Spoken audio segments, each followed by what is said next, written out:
Assalamualaikum warahmatullahi wabarakatuh. Pemirsa MNC TV yang berbahagia, bertemu kembali bersama Alimat dalam acara Belajar Islam. Tema kali ini adalah anak dan HIV/AIDS bersama saya, Vera Susanti, dan kedua narasumber kami, Mbak Maria Ulfa Ansori, beliau dari Ketua KPAI. Assalamualaikum Mbak Maria. Waalaikumsalam warahmatullahi wabarakatuh. Dan selanjutnya adalah Mbak Desti dari Komnas Perempuan. Baiklah pemirsa, gimana Mbak Desti, sehat hari ini? Alhamdulillah. Baiklah, pemirsa, sebagaimana riset daripada Dinas Kesehatan, bahwasanya anak mengalami HIV/AIDS itu pada tahun 2005 itu mencapai 150 orang. Dan pada tahun 2010 pencapaiannya hingga sampai 700%. Dan ini terjadi bukan hanya pada komunitas tertentu saja, melainkan kepada wilayah-wilayah keluarga. Tentunya hal ini adalah sangat memprihatinkan kita dan mungkin sangat mengagetkan gitu. Karena dari 21.000 jumlah orang terjangkit AIDS di Indonesia, itu diantaranya adalah 1,2% adalah anak-anak. Untuk itu kami minta kepada Mbak Maria nanti yang akan menjelaskannya sejauh mana KPAI telah mengidentifikasi bahwa anak-anak di Indonesia itu telah terjangkit HIV/AIDS. Silakan Mbak Maria, barangkali bisa menginformasikan kepada kami. Ya, terima kasih. Kalau yang data yang ada dari kami itu ada sejak tahun 2004 sampai dengan 2010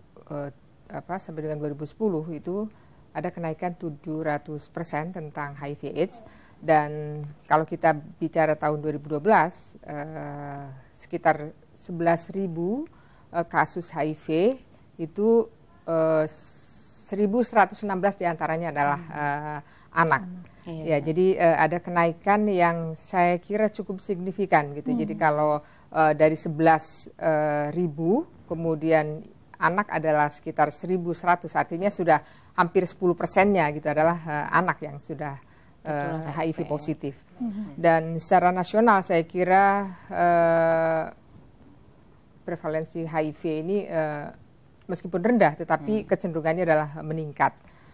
Saya kira itu. Jadi untuk prevalensi terutama yang di Papua yang tergolong tinggi itu mencapai 2,4%. Mungkin penularannya itu Mbak bisa menjelaskan apakah dari memang orang tua atau memang dari tentang penularan HIV/AIDS? Iya, betul. Ya, saya kira ada yang pertama hubungan seksual tidak aman gitu ya. Lalu yang kedua karena jarum suntik atau alat injeksi. Kemudian yang ketiga transfusi darah.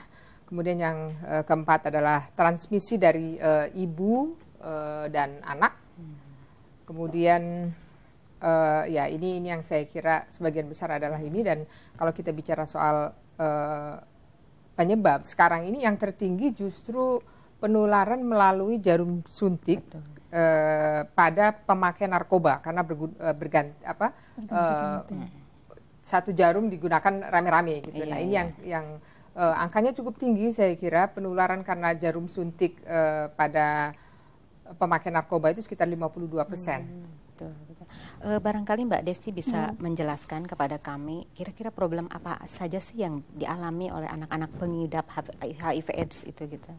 Ya, kalau kita bicara anak-anak dengan HIV ya, itu ada dua sebetulnya. Jadi mungkin anak-anak ini kebanyakan memang anak-anak yang tertular dari orang tuanya. Jadi ibunya sudah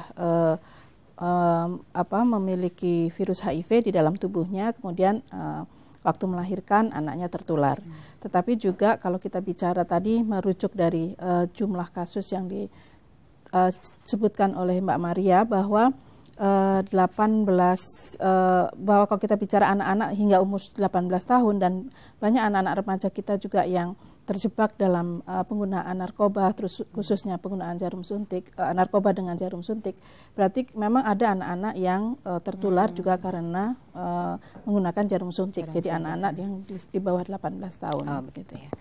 Baiklah, jadi apa yang tadi sudah kita bicarakan Mbak ya, proses daripada terjadinya penularan anak dari orang tua maupun dari lewat yang lain gitu. Kita sudah sangat cukup jelas.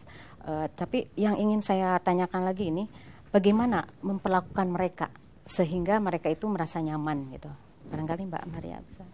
Ya, saya kira ya tentu saja orang biasanya memperlakukan, karena pertanyaan bagaimana memperlakukan mereka, biasanya di awal-awal ketika seseorang mengetahui bahwa dia positif HIV/AIDS itu ya saya kira biasanya mereka kecenderungannya adalah secara psikologis itu mengalami shock, mengalami shock bahkan trauma. Nah ini yang saya kira yang harus kita lakukan adalah pada penguatan spiritual, penguatan psikologis mereka bahwa ini adalah realitas kehidupan yang harus dialami.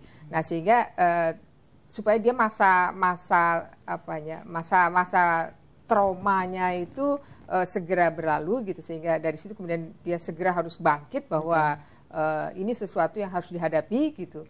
Nah ini yang seringkali cukup lama biasanya mereka mengalami shocknya itu cukup lama. Jadi pertama terapi ini ya, terapi psikologisnya, kemudian penguatan spiritual bahwa ini adalah realitas kehidupan yang harus dihadapi.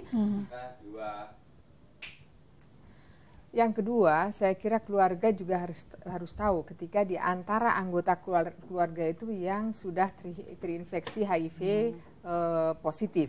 Karena perlakuan keluarga ini menjadi sangat penting untuk menguatkan